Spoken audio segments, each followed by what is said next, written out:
Namaskaram students, few export procedure let us learn now. In the previous class, continuation of the previous class, now we are going to learn about bill of lading. What is meant by bill of lading? Already in the transport lesson itself we have learned about the bill of lading. That is, bill of lading refers to a document. It is signed by the ship owner, isn't it? Or who will sign it? Or by the agent.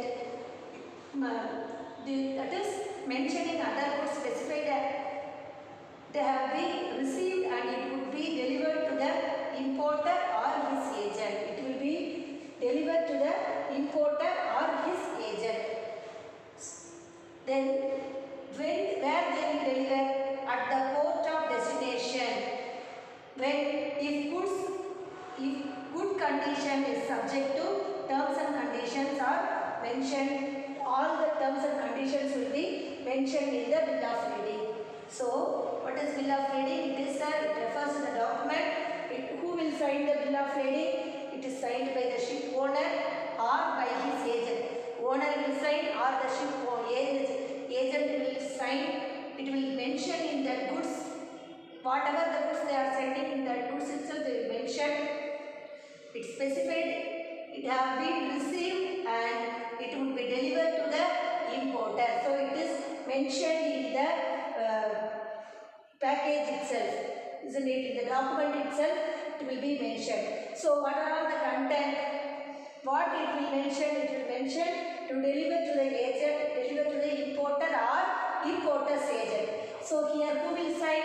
Owner will sign or owner's agent. So what is the content? What are all the things will be content in the bill of lading? Which is name of the ship. So here the importer want to receive the goods, isn't it? So the name of the ship, date of shipment, place of boarding, port of destination, name and address of the exporter, and the name and address of the importer. How we are sending the letter to one person to another person, like the same way only. Description of the goods means how many quantity, how many quality, everything will be mentioned in the bill of lading. Then number of packages. Number of packages inside 12 package, 13 package, 14 package, everything will be marked and everything will be mentioned. And distinctive mark. Any distinctive mark, why they are using the distinctive mark means because of easy identification. They can identify because so many products will come in the place of shipment, isn't it? So that the importer want to identify easily. For that reason, exporter will give the distinctive mark. And then amount of freight. Freight charges in accountancy you have studied, isn't it? Freight charges means what?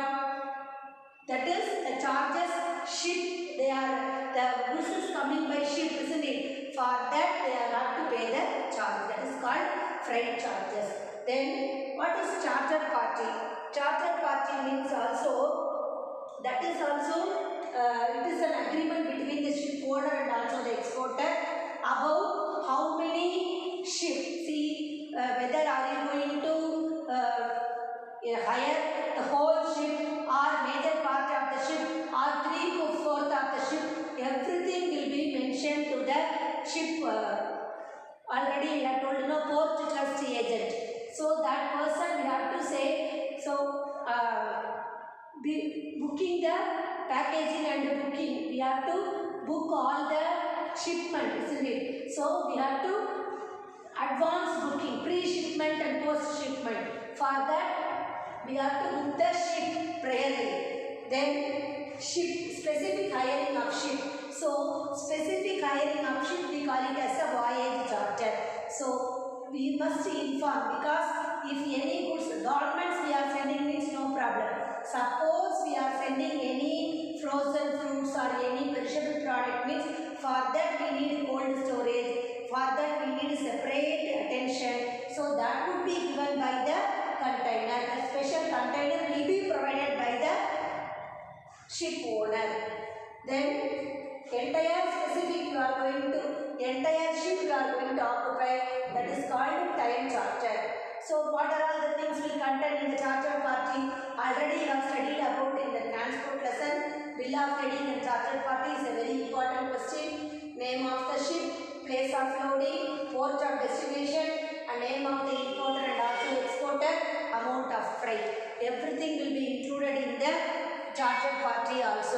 Then let us move on to the intermediaries to export trade. Who are all the intermediaries to the export trade? Let us move on to intermediaries in export trade. See, already you have studied about agent. So what is forwarding agent? What is a commission agent? What is mean by export trading process? Export trading house? What is the function?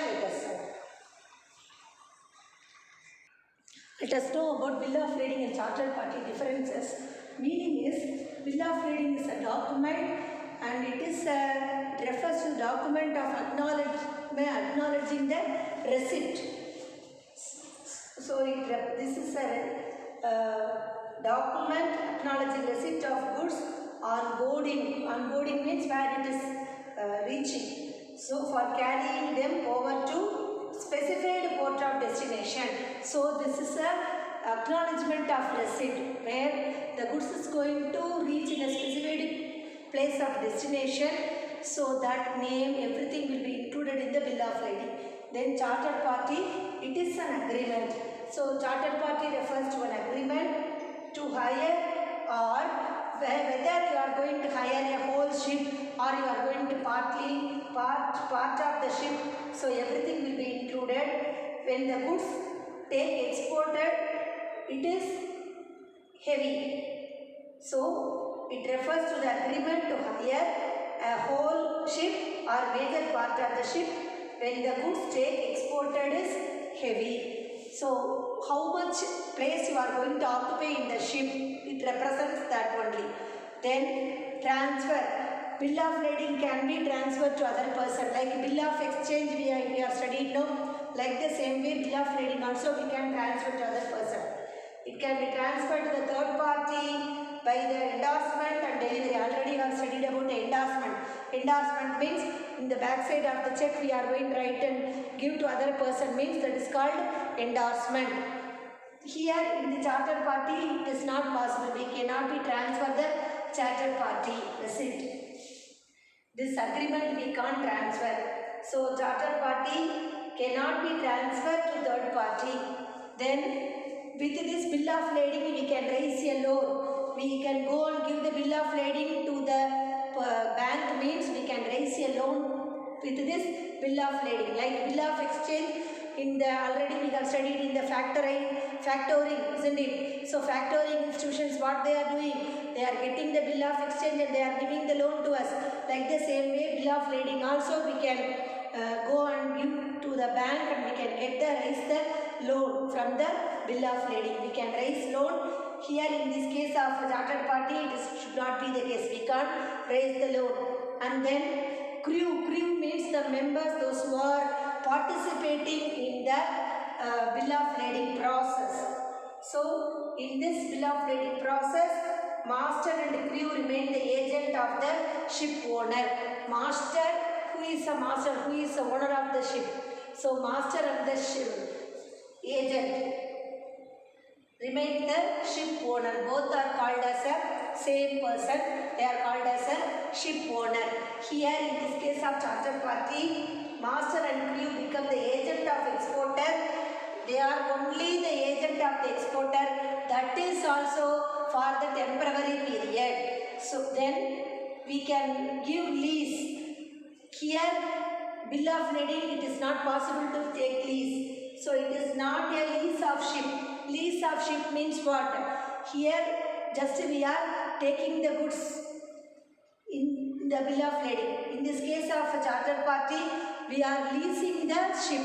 We are leasing means for 2 days or 2 months, because more goods we are going to sell. That reason we are leasing the ship. So this is what difference is between bill of lading and chartered party. Now let us move on to intermediaries in export trade. So let us get into that. Now let us move on to intermediaries in exports. Already intermediaries involved in export trade, it includes, they are forwarding agent, commission agent, export trading agent. Now let us move on to forwarding agent. Forwarding agent, who is appointing the forwarding agent? See, forwarding agent is appointed by the exporter. For what reason he is exporter is appointing the forwarding agent? To fulfill the export formalities. So what are all the formalities? What are all the export formalities are there? To fulfill the export formality and customs, and also what are all the shipping related formalities are there, isn't it? Certain logistic functions are there. So that function will be performed by the forwarding agent. So what are all the functions they are doing? Certain functions such as enlightening the exporters, then enlightening exporters on the relevant trade laws. So then supplying transport and also handling the cost information to the exporters. They are supplying transport to the exporters and handling the cost information to the exporters, and also assisting the exporters how to pack the goods and packing, marking and labeling, and arranging transport for the exporters. They already all the packed goods, isn't it? So all the packed goods should be reached to the port, shipment. So for that the forwarding agent only arranging the transport facility, and they are gathering the documents from the importers. So preparing and procuring the documents. They are gathering the document from the importers and exposing exporters on the development in the transportation. So they are exposing the exporters and the development in the transportation of goods. Then because of this forwarding agent only, the exporters can export the goods to other country. Then what is commission agent? The commission agent is going to get a certain percentage of commission for abroad order. Foreign orders is going to get the international commission. They are called as international agent, and this who paid a certain percentage of commission for abroad for the order booked by him in the abroad. So what is the role he offer product to potential customers in the territory which is allotted to him. In accordance with that, terms and conditions will be specified by the principal. So all the terms and he will offer the product, and all the terms and conditions will be satisfied by the principal. So however, there is no employment relationship between the principal and agent. So in that commission agent, there will be the principal and also the agent, two party will be there, and there is no relationship between the principal and also the agent. The agent can get the commission only at the end of the deal, whereas principal can get the commission as soon as delivering the goods. Then exporting trade houses.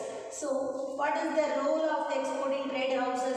Exporting trade houses will increase the export and to strengthen the global market, and also it will give potential exporters and capacity and get the necessary facilities for increasing export performance of our country. Apart from this, it consists of merchants, exporters.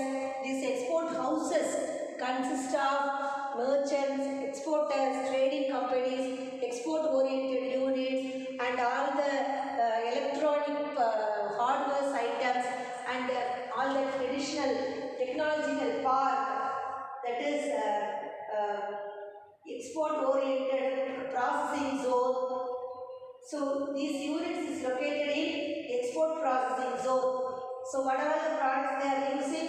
Electronic product, hardware product, technology park. So these are all the things consist of export trading houses. So what is the functions of export trading services? Export trading houses, what are all the functions they are doing? What is their service? Let us see.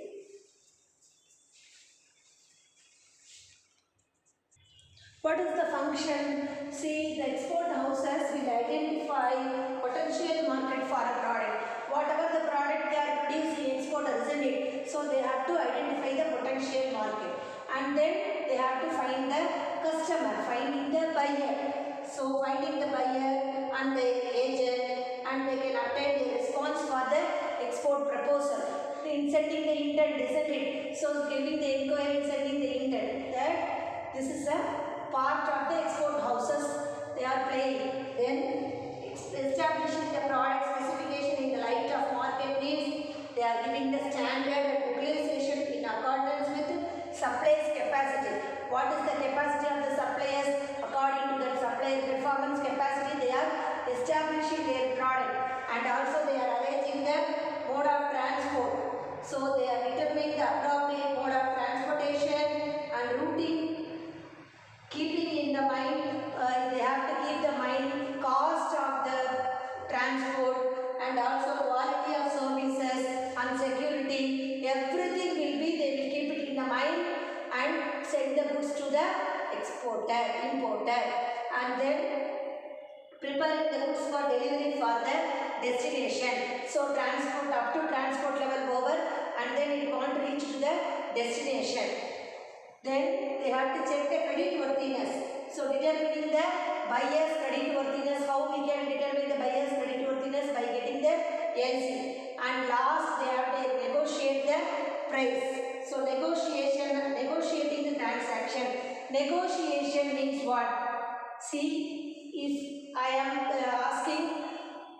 for example, I am an exporter, you are an importer, for example. So I am giving the inquiry price, I am giving the order price of ₹100, whereas the exporter is asking me to give this product at 90 rupees. So there is a conversation between the exporter and the importer. So importer will ask him to reduce the price of 100 rupees worth of goods. The importer will ask the exporter to reduce the price. So the exporter also come to the conclusion to give the product at, he will afford to buy at 95 rupees. So the exporter cannot give at 90 rupees, he can afford to give at 95 rupees. So he will come to the negotiation. Discussing the rate is called as a negotiation. Are you clear? That is called negotiation. And then the importer will accept the price, whatever the price suggested by the exporter. Then arranging the proper insurance coverage against the marriage. See, goods are moving, isn't it? Up to transport, they are negotiating the price. After that, what is that? Arranging the insurance. For what we are going to take the insurance? Goods which is in transit, we are going to take the insurance, isn't it? So, for arranging the insurance coverage against maritime risk. Maritime risk means what? In transit, it is traveling time. And also currency fluctuation. There is we have ordered the product, whereas the currency rate will be low. After that, the currency rate will be more, means for that also we have to take the insurance.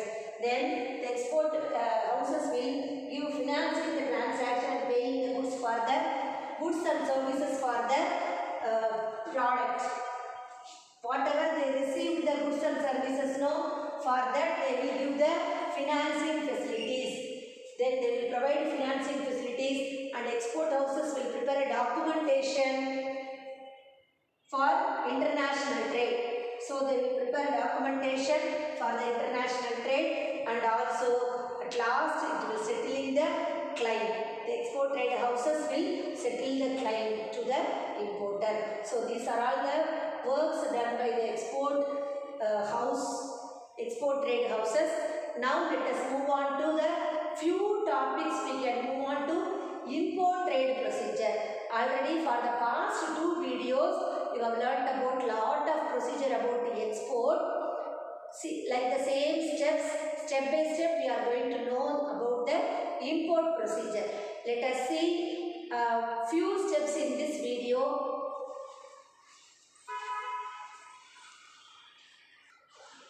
Now let us move on to import trade procedure. What is import trade? First let us know about the meaning of import trade. Import trade means it refers to purchasing of goods and services from foreign country. See, for example, we are purchasing the chemical, Indian company is purchasing the chemical from the France. That is called import trade. So, why we are purchasing from outside? What is the objectives? by purchasing the goods from outside, what are all the objectives and what are all the benefits we are going to get? We can achieve the rapid industrialization, we can meet the consumer demand easily, and then our standard of living will be improved, and we can meet the shortage of the product, and where there is any shortage or any unforeseen situation, we can manage the unpredictable situation, and then we can strengthen the defense. So these are all the objectives, and then first let us know about achieving rapid industrialization. So what is rapid industrialization? Already you have studied. In the developing countries, we can achieve rapid industrialization. How can we achieve the rapid industrialization? By implementing the advanced technology and all the raw materials and also scarce raw materials. Everything we are going to purchase from the outside. So what are all the goods we are going to purchase from outside? Capital goods such as machinery, equipments, every advanced technology driven goods are going to purchase from outside. So for what reason we are purchasing from outside?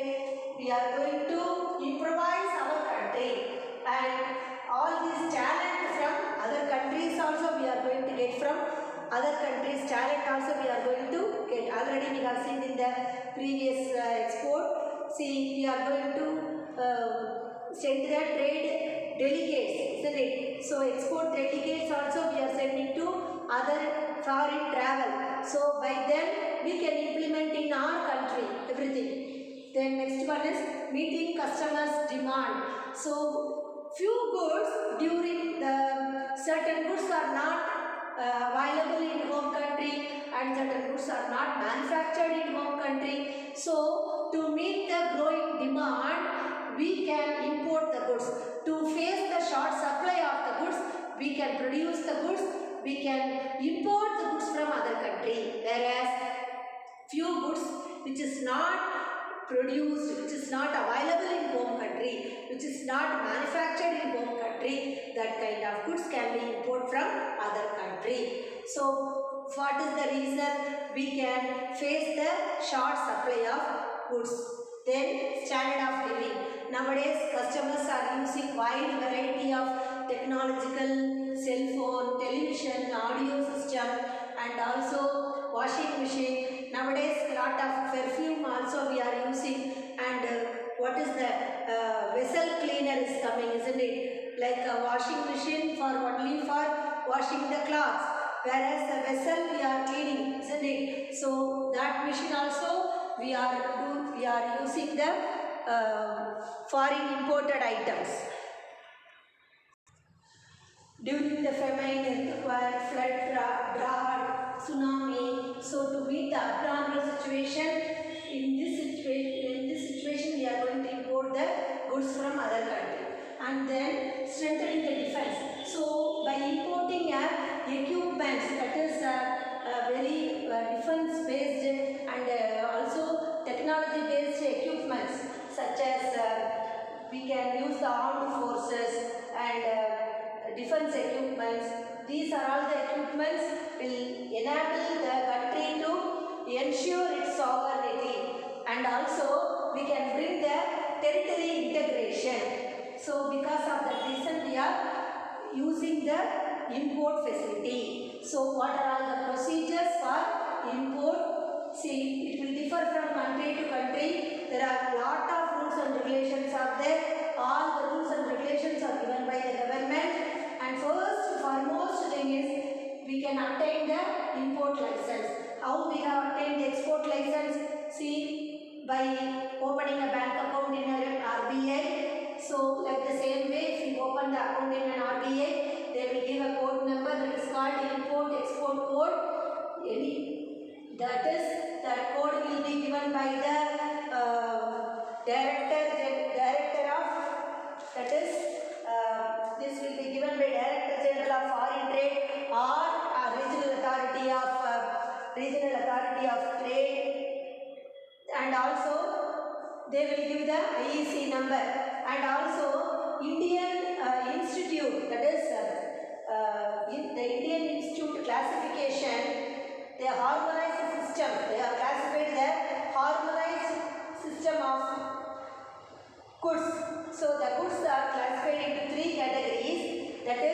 Namely, what are they? Restricted goods, canalized goods and prohibited goods.